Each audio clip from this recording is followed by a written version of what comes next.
क्या सीन है ये? 2 दिन तू जिम आता है, 3 दिन तू छुट्टी मारता है।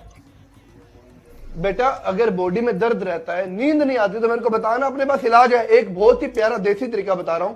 1 गिलास दूध गर्म करना, 1 दालचीनी का टुकड़ा, 2 इलायची, 1 लौंग और थोड़ी सी हल्दी डाल के इसको बॉईल कर देना। चाहो तो देसी घी ऐड कर सकते हो, वरना आपकी इच्छा। अब क्या करना है, इसके 4 फायदे हैं। पहला, स्किन के लिए अच्छा है। दूसरा, एंटीबायोटिक है।